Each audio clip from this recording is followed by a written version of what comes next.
역대하 20장 21절서부터 23절까지의 말씀입니다. 역대하 20장 21절부터 23절까지의 말씀, 제가 보는 성경으로 구약성경 682쪽에 있습니다. 한 절씩 교독하시고 23절은 다 함께 읽겠습니다. 백성과 더불어 의논하고 노래하는 자들을 택하여 거룩한 예봇을 입히고 군대 앞에서 행진하며 여호와를 찬송하여 이르기를 여호와께 감사하세 그의 인자심이 영원하다 하게 하였더니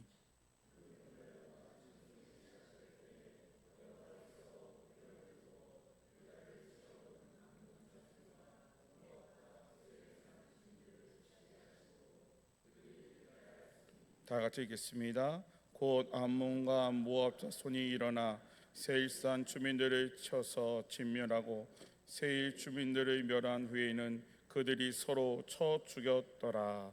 아멘. 할렐루야. 우리 이 시간 저를 따라서 한번 고백해 보십시다. 부활하신 주님 감사합니다. 표정은 아닌데요. 다시 한번. 부활하신 주님 감사합니다. 조금 부족한 것 같죠? 두 손을 높이 들고 부활하신 주님 감사합니다. 할렐루야. 감사합니다. 여러분, 예수님이 부활하신 거 감사하지요? 얼마나 감사합니까? 사망 권세 이기시고 부활하셔서 우리의 첫 열매가 되셔서 부활의 소망을 주시고 우리도 주님의 길을 따라갈 수 있도록 은혜를 베풀어 주신 그 주님을 우리 날마다 감사하며 살아가야 될 줄로 믿습니다. 맹자는 군자 삼락이라는 말을 했죠. 사람에게는 즐거울 때가 있다고 합니다. 첫 번째는 부모, 형제가 병거 없이 지낼 때, 그게 즐거움이고, 둘째 낙은 하늘과 사람 앞에 부끄러움이 없는 것, 그것이 즐거움이고, 마지막 세 번째 즐거움은 천하의 영특한 재주가 뛰어난 사람들을 제자로 삼아서 삼을 수 있는 일에 대해서 즐겼다라는 말이 있습니다. 여러분은 어떤 즐거움이 있습니까? 세계적인 문호 버나드 쇼우는 자기에게는 두 가지 비극이 있다라고 했어요. 첫 번째는 자기 마음의 소원대로 이루어지지 않는 것이 많을 때, 이것이 비극이다라고 말을 했고요. 두 번째 비극은 자기 마음대로 이루어질 때도 있지만 절망하는 것, 그것이 두 번째 비극이다라고 말했다고 합니다. 즉 소원대로 만족함이나 감사함이 없는 것이 뭐라고요? 비극이라는 겁니다. 그러기에 어려운 여건 속에서도 감사할 수 있다면 이는 귀한 축복인 줄로 믿습니다. 주변의 사람들 한번 보십시오. 당연히 감사할 조건이 많은데도 감사하지 않는 사람들이 있습니다.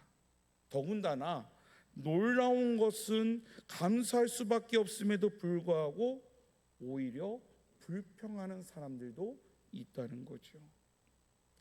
여러분, 믿음 좋은 사람이 누구입니까? 어렵고 힘들어 감사할 수 없는 형편임에도 불구하고 원망하지 않고 감사하는 것, 그것이 하나님 보시기에 믿음 좋은 사람 아닐까요? 고린도서 2장 7절의 말씀에 보면 예수 그리스도를 주로 받은 사람, 즉 구원 얻은 사람은 감사해야 한다라고 말하고 있습니다. 그것도 믿음에 굳게 서서 감사하라고 말씀하고 있어요. 또한 골로새서 3장 15절의 말씀에 보면 평강을 위하여 부르심을 입은 자들은 감사하는 자가 되라라고 말씀하고 있습니다. 그러기에 우리 모두 감사하는 사람이 되어야 합니다. 하나님께서는 감사하는 사람에게 은총을 입혀 주십니다. 그러면 어떤 은총을 입혀 주실까요? 첫 번째로 감사하는 사람은 행복해집니다. 행복해집니다. 행복해집니다. 여러분 날마다 감사하며 살아보세요. 그러면 행복할까요? 행복할까요? 행복해요. 여러분 2차 대전 후 여객기 한 대가 승객을 태우고 갑자기 엔진이 고장이 났어요. 조종사는 최선을 다해봤지만 선택의 여지가 없었습니다. 할 수 없이 승객들에게 뛰어내리라 라고 외친 거예요. 그러나 승객들은 뛰어내리지 않았습니다. 왜요? 겁이 나니까요. 한참 고민하던 조종사가 지혜를 짜내어 맨 먼저 독일 사람에게 이렇게 말했다고 합니다.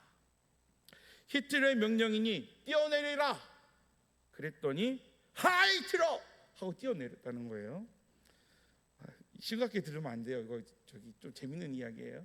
자, 다음 일본 사람에게 말했다고 그래요. 천황폐하 명령이 뛰어내리라. 뭐라고 했을까요? 아리가또요? 소데스까 하고 뛰어냈다는 거죠. 그 다음에 미국 사람이 이제 미 합중국 이제 대통령이 뛰어내리라 하니까 뭐라고 해요? 예스 하고 뛰어내렸다는 거예요. 이제 한국 사람이 남았습니다. 조종사는 가까이 와서 귀에 대고 속삭였대요. 뭐라고 속삭였을까요? 네? 뭐라고 속삭였는데 알겠습니다 라고 뛰어내렸다는 거예요. 뭐라고 했을까요? 공짜예요 하고 뛰어내렸다는 거죠. 좀 우스갯소리겠지만 여러분 우리가 뭐라고 얘기해도요 하나님께서 우리의 길을 인도해 주실 때는요 순종하는 거예요. 할렐루야. 하나님께서 우리를 책임져 주십니다. 여러분 살면서 얼마나 하나님을 찾습니까? 저는 이제 월요일마다 새벽 예배 드릴 때마다 믿음의 고백을 해요. 하나님은 나를 사랑하십니다 라고 고백을 해요. 여러분 생각해 보세요. 일주일 동안 살면서 하나님 사랑합니다 고백하신 적이 얼마나 있어요? 하나님이 나의 아버지가 되신다는데 우리는 그것을 잊고 거울 앞에서 울고 있어요. 아 하나님 어떡하죠?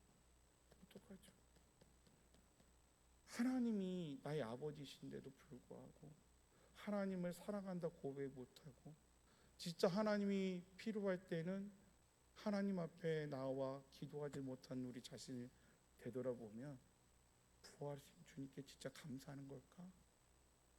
라는 의문이 들 때가 있어요. 여러분 부활하신 주님께 감사하십시오. 사랑하십시오. 하나님께서 우리를 사랑하십니다. 여러분 세계에서 가장 위대한 성인으로 알려진 월리엄 로우라는 사람이 있어요. 감사한다는 것은 만족하게 살고 있다는 증거라고 합니다. 생각해 보세요. 나는 지금 행복한가? 지금의 삶의 현장에서 만족하고 살고 있다면 여러분 행복한 겁니다. 반대로 생각해 보실까요? 여러분 자녀를 다 키워놓으니까 어때요? 뭐만 남았어요? 주름만 남은 것 같아요. 내 인생 다 간 것 같아요. 좀 억울한 것 같기도 해요. 나의 인생을 살지 않고 자녀들을 위해서 열심히 살았는데 자녀들은 그것을 감사하지 못해요. 당연하다고 이야기해요. 근데 내가 봤을 때는 세월이 너무 무색해요.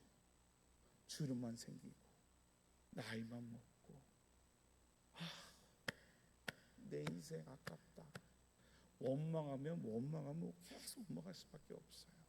하지만 여러분 이 주름은요 하나님이 주신 상급이에요. 할렐루야. 너 너무 고생했다. 1등급, 2등급, 3등급 하나님께서 주신 상급을 생각하고 이렇게 건강하게 자녀들 키운 모습 볼 수 있는 거 감사한 거 아닙니까? 주님 전에 이렇게 나와서 하나님 앞에 예배 드리는 거 감사한 거 아닙니까? 내 속에 감사를 끄집어내면 원망은 사라지고 감사가 넘치게 될 줄로 믿습니다. 아무리 좋은 조건을 갖추고 있음에도 불구하고 감사가 없다면 그것은 행복할 수가 없다는 거지요. 행복은 복과 다릅니다. 복은 소유함에 얻는 것입니다. 그러나 행복은요, 누리는 거예요. 생각해 보십시오. 좋은 음식을 가지고 있는데 맛있게 먹을 수 없다면 행복이 아닙니다. 무엇을 먹든지 맛있게 먹을 수 있는 건강을 가지고 있는 사람은 행복한 거예요. 좋은 주택, 고급 침대가 있어도 잠 못 이루는 고민이 있다면 그것은 행복한 것이 아닙니다. 행복한 가정은 예쁜 아내, 잘생긴 남편 같이 사는 것만으로 보장이 안 되는 거예요. 부부가 같이 만족하고 고마운 마음으로 살아가야 그것이 행복한 가정이라는 겁니다. 여러분, 감사를 모르는 사람은 행복을 논할 수가 없습니다. 잔치집엔 음식으로만 하는 것이 아니죠. 생활 속에서 기쁨으로 만족하게 살면 그것이 매일 잔치인 거예요. 행복한 가정 만들기, 가족 수칙이 25가지가 있나 봐요. 그 중에 3가지가 있다면 첫째는 가족이 함께 식사하라는 겁니다. 두 번째는 식탁에서 나는 이야기만 하라는 거죠. 자녀들의 성적 이야기라든가 남의 이야기, 돈 이야기 하지 말라는 겁니다. 마지막 3번째 중요한 것은 식사 후에 잘 먹었습니다 라고 인사를 하라는 겁니다. 이렇게 실천하면요, 서로가 고맙게 여기고 행복한 가정이 될 수 있다는 거죠. 신앙생활도 교회의 여러 가지 면에서 우리가 감사하며 살아가면 예수 믿는 사람들은 행복한 신앙생활을 할 수 있습니다. 여러분 생각해 보십시오. 어저께 대청소를 하는데 인상 쓰는 사람이 없었을까요? 없었을까요? 없었어요. 나는 인상 쓸 것 같아요. 꾸중물 만지고 비오고 먼지 다 뒤집어 쓰고 하는데도 인상 쓰는 사람이 없어요. 왜요? 왜 그럴까요? 즐기는 거예요. 뭘 즐기는 거예요? 하나님의 성전을 깨끗이 하는 거. 얼마나 좋은지 하면서 웃으면서 봉사하는 거죠. 여러분, 거기에 행복한 신앙생활인 줄 믿습니다. 둘째로 감사할 때는요, 더 큰 은혜를 받게 된다는 겁니다. 파스칼이라는 철학자는 하나님과 인간과의 관계를 3가지로 나누었다고 하지요. 첫째는 하나님과 무관한 사람이 있다고 합니다. 이는 어리석은 사람이다 라고 합니다. 둘째로 하나님을 탐구하는 사람이 있다고 하죠. 그 사람은 불행한 사람이다 라고 말합니다. 셋째, 하나님을 믿는 사람이라고 말합니다. 그 사람은 행복한 사람이라는 거죠. 하나님과 믿음의 관계를 맺고 그 사람은 풍성하게 살아갈 수가 있어요. 감사할 줄 안다는 겁니다. 이런 사람은 하나님은 더 큰 복을 주실 줄로 믿습니다.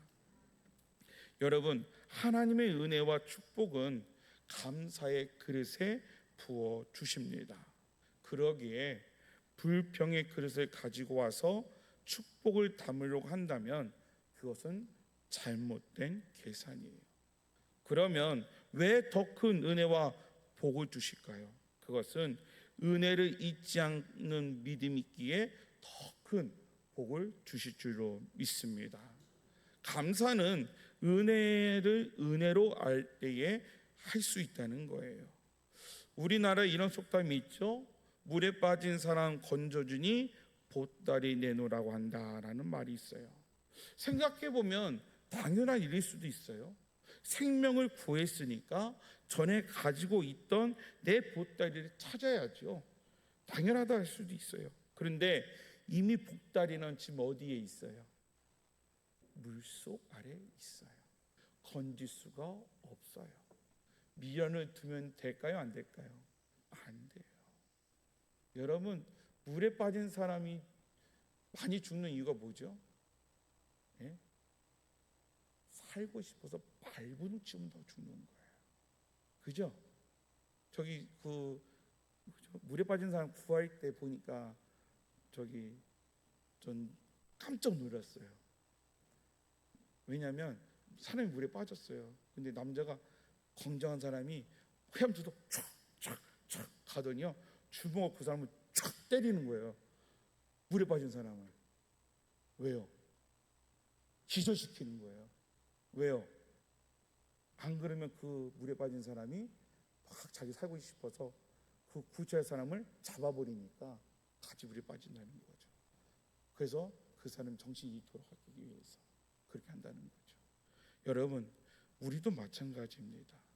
세상의 거 미련 내려놓으십시다. 할렐루야.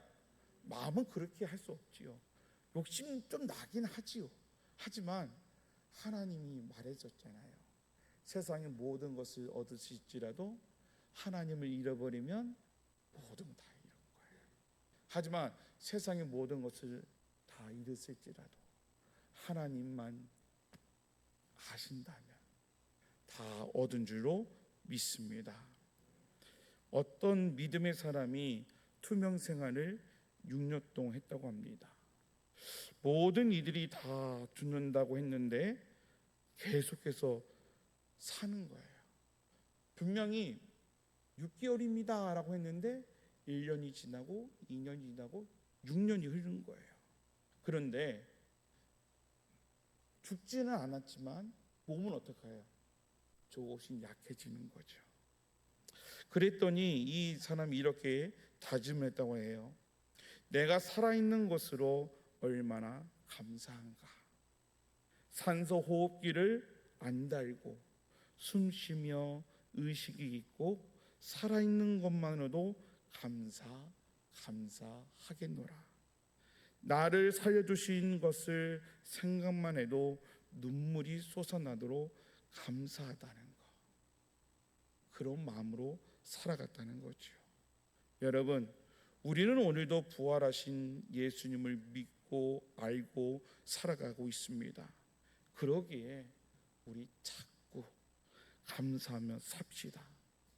그러면 하나님께서 더 큰 은혜를 내려주실 줄로 믿습니다. 여러분이 잘 알고 있는 헬러 켈러 여사, 여러분 삼중고의 장애가 있었죠. 눈을 볼 수가 없었습니다. 귀가 들리지 않습니다. 말도 할 수 없었습니다. 이런 어려움이 있어서 한평생을 살았어요. 근데 어떤 기자가 이렇게 질문했다고 하죠. 이런 육체적 고통과 함께 일생을 살아왔는데 혹 하나님에 대하여 원망해 본 적은 없으십니까? 라고 이 기자가 물어봤어요. 그때 헬러 켈러가 이렇게 웃으면서 말했답니다. 하나님을 원망하기는요, 제가 하나님께로 받은 은혜가 헤아릴 수 없을 만큼 너무나도 많습니다. 그리고 하나님께 감사할 시간도 부족한데 어찌 원망할 수 있겠습니까? 라고 대답을 했다는 거예요. 그녀가 세상을 떠날 때 이런 말을 했다고 합니다. 나의 인생은 참으로 아름다웠다. 그러면서 눈을 감았다고 그래요. 여러분, 우리가 욥기를 한번 보십시다. 욥기 1장에 볼 때 보통 사람들 같으면 원망은 하지 않았을지 몰라도 어떻게 감사할 수 있을까라고 의문이 들 때가 많이 있어요. 7가지 재난을 만났음에도 하나님께 감사하는 욥은 욥기 42장의 10절에 보니까 갑절의 축복을 받았습니다. 이처럼 하나님은 지금도 감사의 그릇에 축복을 담아 주십니다. 성도 여러분, 감사는 축복입니다. 그러므로 여러분은 날마다 감사하며 살아가서 하나님께서 준비해 주신 복을 넘치도록 받기 소망합니다. 마지막으로 세 번째는 감사는 승리를 가져옵니다. 오늘 본문 말씀 역대하 20장 21절의 말씀에 보면 모압과 암몬 연합군이 침략해 왔어요. 여호사밧 왕이 할 수 있는 것은 아무것도 없었습니다. 그래서 여호사밧 왕이 백성들을 모으고 하나님 앞에 기도합니다. 그리고 군대를 차리고 군대 앞에 누굴 세워요? 찬양단을 세워요. 거기서 하나님을 찬양합니다. 앞에 군사들이 나가는 게 아니라 찬양단이 나가는 거예요. 그러면 여러분 생각에는 어떨 것 같아요? 전쟁터에 나가는데 앞에서 찬양을 부르고 나아가는데 암몬과 모압 자손을 어마어마하게 사람들이 많아요. 연합군이에요. 해일산 사람들까지 모아서 쳐들어오고 있어요. 그때 여호사밧은 기도하며 찬양을 했습니다. 그때 어떤 일이 일어났습니까? 하나님께서 움직이시는 거예요. 할렐루야. 하나님께서 복병을 만드셔서 어떻게 처리하셨어요? 모압과 암몬 자손이 해일산에 있는 사람들을 먼저 다 멸하는 거예요. 그 다음에 암몬과 모압 자손이 서로 싸우는 거예요. 거기서 어떻게 됐다고요? 전멸이 돼요. 여호사밧 유대 사람들은 전쟁을 하지도 않았어요. 하나님께 찬양하고 하나님께 감사했더니 승리를 주셨다는 겁니다. 여기 그 뒤에 보면 그 전리품이 어마어마하게 많아서 4일 동안 그 전리품을 옮겼다고 그래요. 여러분, 하나님 앞에 기도하고 감사했더니 승리를 주시는 거예요. 여러분, 어느 곳에서 승리하시겠습니까? 가정에서 승리하십시오. 직장에서 승리하십시오. 교회에서 승리하십시오.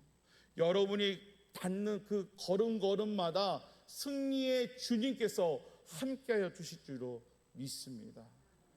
하나님이 원하시는 것은 감사입니다. 어느 곳에 있든지 어떤 환경이 있든지 여러분 감사할 수 없는 그 환경이 있을지라도 여러분 감사하십시오. 그것이 하나님께서 원하시는 것입니다. 애통하고 마음 아픈 마음들, 속상한 마음들, 내 힘으로 할 수 없는 그 순간에 하나님께서는 원하시는 것은 무릎을 꿇고 전능하신 하나님께 기도하며 이런 환경을 주실지라도 나는 하나님만 바라보겠습니다. 그 고백을 우리 하나님은 원하시는 줄로 믿습니다. 사랑하는 성도 여러분, 우리가 감사할 때에 더 큰 은혜와 복을 받게 될 줄로 믿습니다. 더 큰 은혜를 받고 더 큰 감사를 하며 우리 승리의 삶을 살아가는 우리가 모두가 될 수 있기를 주님의 이름으로 축복합니다. 기도하겠습니다. 사랑의 하나님, 감사합니다. 감사하는 사람들은 복을 주시고 감사할 때 더 큰 감사를 할 수 있는 은혜를 주시고 감사할 때 우리 삶의 승리를 주심을 감사합니다. 우리가 중심으로 범사에 감사하고 최선을 다하여 감사할 때에 더 큰 은혜를 허락하여 주시옵소서. 예수님의 이름으로 기도하옵나이다. 아멘.